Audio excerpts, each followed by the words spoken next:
El silencio en la sala era tan denso que no parecía haber tanta gente. Conté 8 personas, 9, si incluías al asistente legal junto a la puerta fingiendo que no escuchaba. Las sillas eran de cuero elegante, la mesa de caoba fría al tacto. Yo estaba al fondo con las manos cruzadas sobre mi regazo, el abrigo aún húmedo por la lluvia de la mañana. Nadie me miró. Alma presidía la mesa como siempre, amante de la simetría. Llevaba una blusa color marfil, aretes discretos y el cabello recogido en un moño impecable. A su lado 2 hombres de traje hacían clic con sus plumas y revolvían carpetas sin cruzar la mirada con nadie. En la pared un cuadro enmarcado de una sierra montañosa parecía fuera de lugar, demasiado salvaje para un espacio tan contenido. El abogado, el señor Vargas, carraspeó. Estamos aquí para revisar el testamento y los arreglos finales de la herencia del difunto Emiliano Salazar. Su voz era suave, casi clínica. Por su solicitud, esta sesión será formal y grabada. Y asentí aunque nadie me lo pidió. Alma se inclinó hacia adelante con las manos entrelazadas. Como esposa de Emiliano y albacea de la herencia, comenzaré confirmando que todos los documentos del fideicomiso se finalizaron antes de su fallecimiento. Ni una sola vez titubeó. El control principal de la Fundación Salazar ha sido transferido a mi supervisión. Todos los activos líquidos y la propiedad intelectual están bajo mi administración. Eso incluye las cuentas de inversión personal, el portafolio benéfico y las propiedades inmobiliarias. Hubo un breve movimiento de papeles. El hombre a su lado repartió un paquete delgado a todos, menos a mí. Entonces Alma lo dijo. No se asigna ninguna distribución a la señora Valeria Salazar según el testamento actual. Sin emoción, sin explicación, solo una línea en una hoja de cálculo. Por un momento pensé que había oído mal. Mantuve la mirada en la madera pulida de la mesa. Nadie se movió. Luego el señor Vargas dio un pequeño carraspeo cubriéndose la boca con una mano. Cuando levantó la vista, sus ojos encontraron los míos al otro lado de la sala y hizo algo que no esperaba. Sonrió, apenas. Luego soltó una risita corta y silenciosa como si hubiera visto venir algo que los demás no. No dije nada. Me quedé ahí sentada mientras el aire a mi alrededor se volvía hielo y mi nombre desaparecía de los papeles. Y aún así nadie me pasó un paquete. La casa estaba más fría de lo que debería. No me quité el abrigo al entrar más por costumbre que por comodidad. El aire aún llevaba el aroma de los lirios blancos del funeral intenso, demasiado dulce, persistente, de una manera que parecía artificial. Cajas alineadas en el pasillo etiquetadas con la letra clara y ordenada de Alma. Oficina, al almacén, dormitorio, fotos. Los libros de Emiliano habían desaparecido de los estantes. El diploma enmarcado que colgaba en el estudio ya no estaba. Incluso el sillón junto a la ventana donde él solía leer después de la cena había sido despojado de su cojín. Caminé de cuarto en cuarto, atónita por la eficiencia. Solo habían pasado 2 semanas. Alma debió empezar a empacar apenas los invitados del funeral salieron del driveway. En la mesa del comedor había un solo sobre con mi nombre escrito en letras mayúsculas. Adentro una lista de objetos personales restantes que Alma consideró apropiados para que yo conservara. Una bufanda, un álbum de fotos, una taza de cerámica con una cita desvaída de una de las novelas favoritas de Emiliano.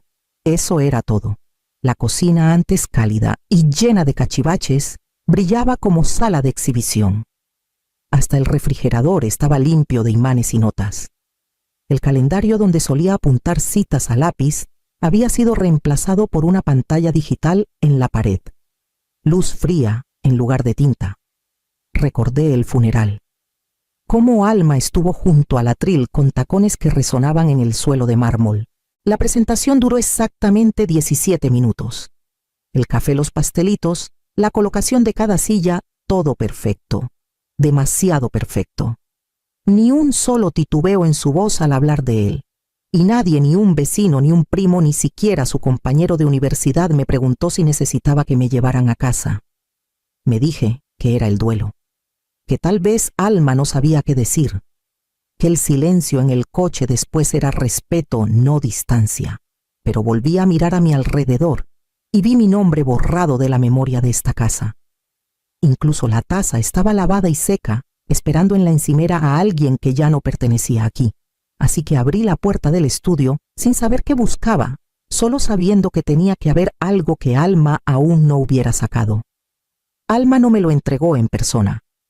Una de sus asistentes lo dejó en la casa esa tarde en una bolsa blanca con el nombre del bufete impreso en gris claro. Sin tarjeta, solo una nota en letra mecanografiada.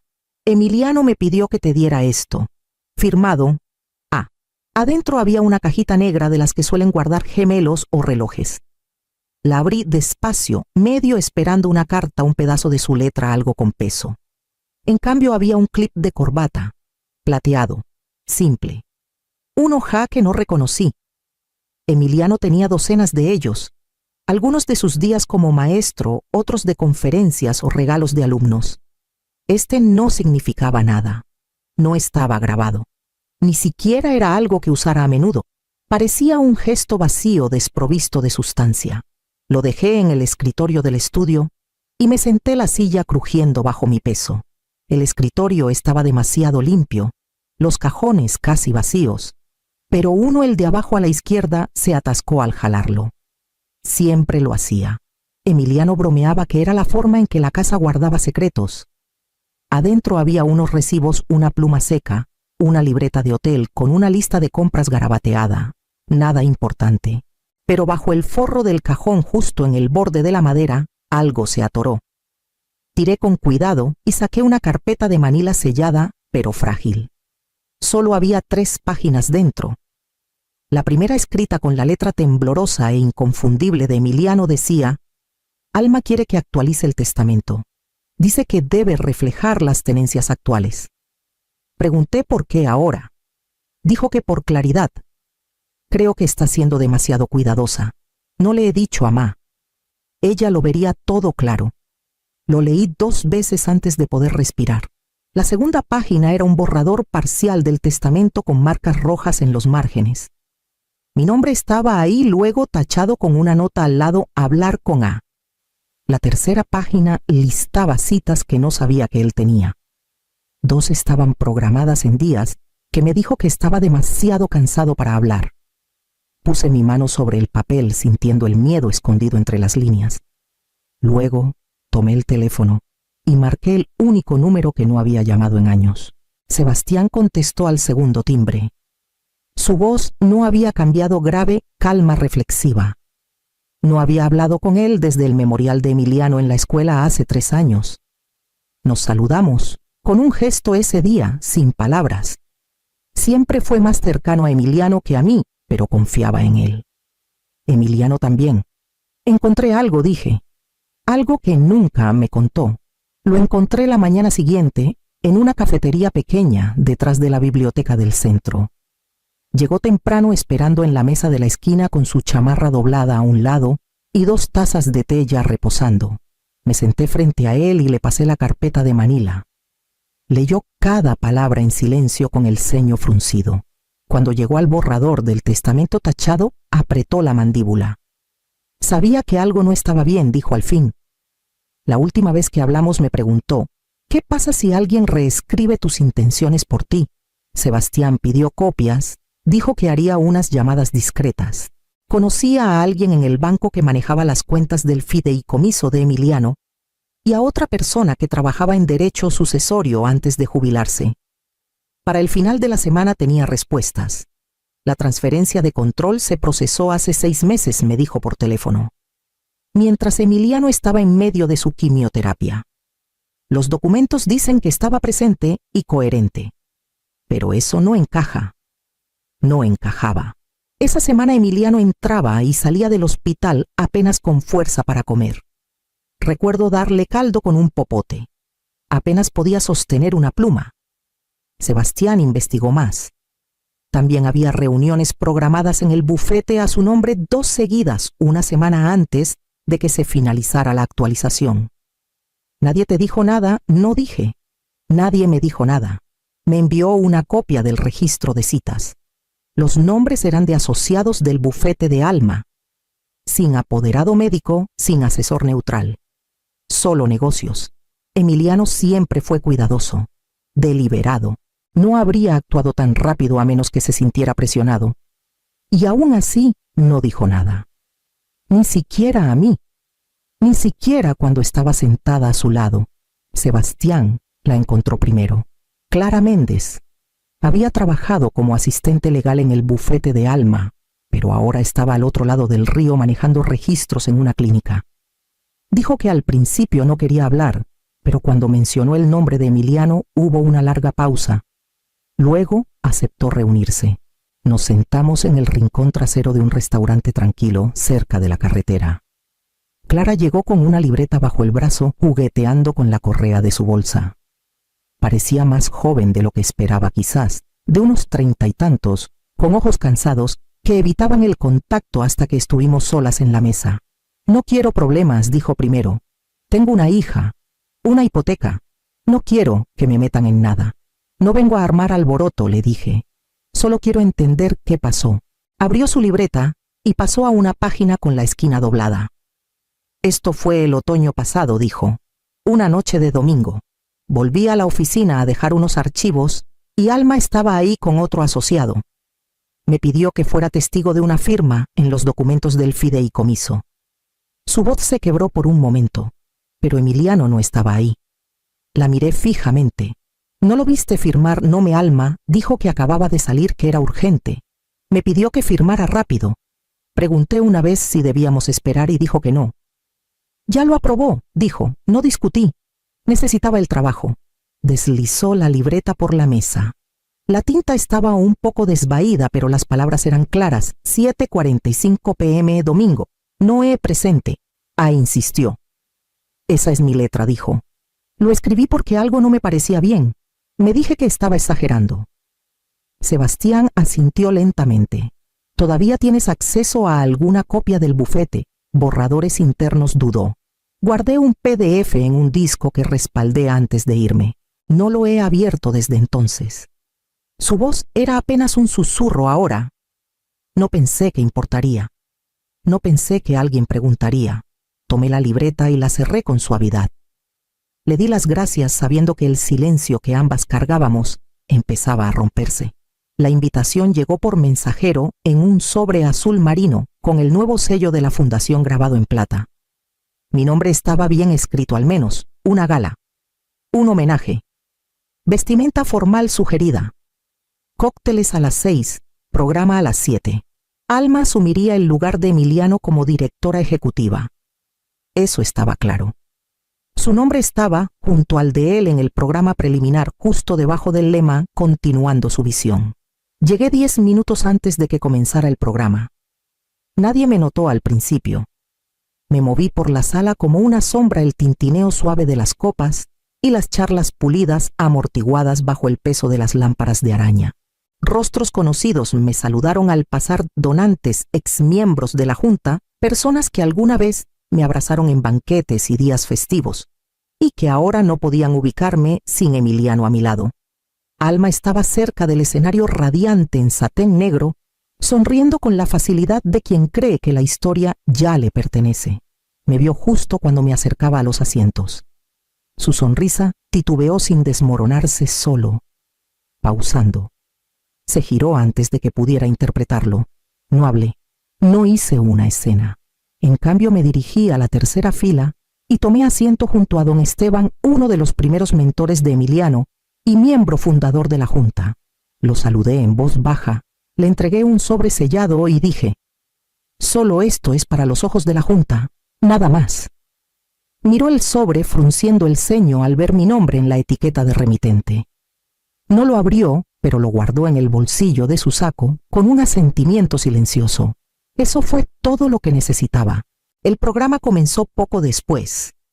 Una presentación con música de piano suave mostró el rostro sonriente de Emiliano, fotos de su juventud, sus días de maestro, eventos de la fundación.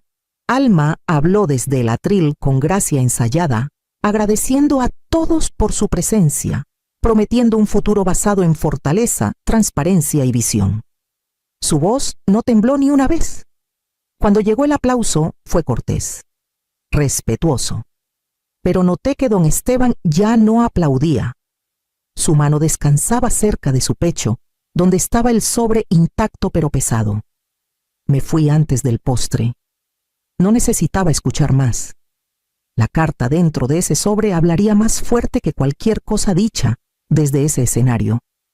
Y para cuando la junta se reuniera de nuevo, las preguntas ya estarían esperando. 3 días después de la gala, Sebastián me llamó temprano. Sin rodeos. Aplazaron la votación, dijo. La junta no seguirá con el nombramiento de Alma. Todavía no. No necesitaba decir por qué. El sobre había hecho su trabajo. Esa tarde el equipo legal de Alma envió una carta formal a mi casa. 4 páginas en papel grueso acusándome de difamación, interferencia y sabotaje de carácter. Amenazaron con demandar si seguía distribuyendo lo que llamaron documentos malinterpretados y rumores. La leí 3 veces. Luego la dejé en la mesa de la cocina y no la toqué más. Sebastián y yo nos reunimos con Verónica, una abogada de sucesiones en la que él confiaba. Examinó la nota de Clara, el borrador del testamento con las correcciones de Emiliano y la línea de tiempo de sus registros médicos. Hizo una sola pregunta. Cuando se presentó exactamente la firma, Sebastián abrió los metadatos del documento en su laptop. La firma se agregó a las 9:12 p.m. de un domingo, justo cuando Emiliano estaba en cuidados paliativos. Lo confirmamos con los registros del hospital. Estaba fuertemente sedado. Sus habilidades motoras casi nulas. No había forma de que estuviera lúcido, mucho menos de que pudiera firmar documentos legales. 2 días después, otra fuente nos contactó. Un ex asociado junior del bufete que se fue discretamente meses atrás. Ofreció una declaración jurada. Alma instruyó al personal a acelerar las revisiones y mantener la correspondencia solo verbal. Él cuestionó la legalidad una vez y lo silenciaron. Para el final de la semana, Alma emitió un comunicado público a través de la fundación. No aceptaría el nombramiento en interés de preservar el legado de Emiliano y minimizar la división durante una transición delicada. No hubo disculpas. No hubo reconocimiento directo de lo que había hecho. Solo una reverencia elegante de las que ocultan un colapso. No asistí a la siguiente reunión de la junta. No necesitaba hacerlo. Esa noche abrí el cajón inferior del viejo escritorio de Emiliano. Lo había revisado antes, pero esta vez noté un pequeño diario encuadernado en cuero escondido detrás de unos archivos obsoletos. Dentro estaba una versión anterior del testamento, una que no había visto. No había marcas, ni tinta roja, ni tachaduras. Mi nombre estaba claramente impreso junto a un párrafo que describía la coadministración a largo plazo de la fundación, provisiones de vivienda y una nota manuscrita de ella lo construyó conmigo. Protéjanla siempre. Lo había firmado con tinta, sin testigos, sin abogado. Solo convicción. Me senté con esa copia en el regazo, no triunfante, pero tranquila. Firme. El papel no borró el dolor, pero confirmó lo que siempre sentí. Él lo intentó. Y tal vez, por ahora, eso tenía que ser suficiente. Verónica expuso las opciones con precisión clínica. Podía demandar. Tenía suficientes documentos para reclamar daños, incumplimiento de confianza, tal vez incluso fraude. La junta dijo, probablemente llegaría a un acuerdo discretamente. Podía obtener una compensación, un reconocimiento público y una disculpa formal si presionaba lo suficiente. Pero no quería nada de eso. No quiero su dinero, dije. Ni siquiera necesito su disculpa. Quiero que el registro se corrija. Quiero que la verdad dure más que todo esto. Hizo una pausa y luego asintió. Sebastián me encontró en el juzgado una semana después. Llevábamos una carpeta entre los dos, el testamento temprano, con la firma de Emiliano, la declaración de Clara, los informes de metadatos digitales y la página del diario con su nota manuscrita. Ella lo construyó conmigo. Protéjanla siempre. No los presentamos como una demanda, sino como una corrección histórica. Una moción legal para preservar la documentación relevante al origen de la fundación. Sebastián pidió un favor en la oficina de archivos del condado y al mediodía el expediente estaba registrado en el registro público. Al salir el aire de primavera se sentía honesto, ni cálido ni frío, solo real. Pensé que esto terminaría en un tribunal, dijo Sebastián, mientras regresábamos al coche. No le dije. Esto termina donde comenzó, con Emiliano, con la verdad. Esa tarde recibí un correo del presidente de la Junta, sin titulares, sin halagos, solo 2 frases. Su nombre ha sido restaurado en la carta original. Cofundadora, asesora vitalicia. Actualizamos el archivo con efecto inmediato. No respondí. Lo leí una vez y cerré la laptop. Luego me senté en la vieja silla del jardín que Emiliano construyó con sus manos, la que nunca selló bien, y dejé que el silencio llenara los espacios que antes dolían. No había placa, ni comunicado de prensa, ni reflectores. Pero en los documentos que importaban, en la estructura que él y yo formamos de la nada, mi nombre estaba de nuevo. No como nota al pie, no como cortesía, sino como verdad, y la verdad, una vez dicha a la luz del día, no desaparece como lo hace una persona. Se queda para quienes la busquen después, cuando los nombres se desvanezcan y solo queden las raíces. Los tulipanes apenas comenzaban a abrirse cuando volví al jardín. Emiliano había elegido bulbos tempranos para este espacio. A propósito, le gustaba la idea de que el color llegara antes de que el mundo estuviera listo. Hacía tiempo que no caminaba por esos senderos. Los bancos estaban recién pintados y unos voluntarios jóvenes ordenaban bandejas de semillas cerca de la cerca del este. Nadie me reconoció. No esperaba que lo hicieran. Me dirigí al roble en el centro, el que plantamos juntos después de recibir la primera beca comunitaria. Sus ramas se extendían ahora proyectando una sombra suave sobre una placa de dedicación incrustada en la piedra debajo, plantado en memoria de aquellos que nunca fueron agradecidos en voz alta. Pasé un dedo enguantado por el borde de la inscripción. No era ostentosa, no mencionaba nombres, pero yo sabía lo que significaba, y también lo sabían quienes la colocaron allí. Me senté en el banco bajo el árbol y observé cómo el viento movía los pétalos. En el fondo un niño reía y una carretilla crujía sobre la grava. La vida aún desplegándose, aún haciendo espacio. No vine para ser vista. Vine para ver qué quedaba en pie después de que el ruido se desvaneciera. Y ahí estaba firme, enraizado y suficiente.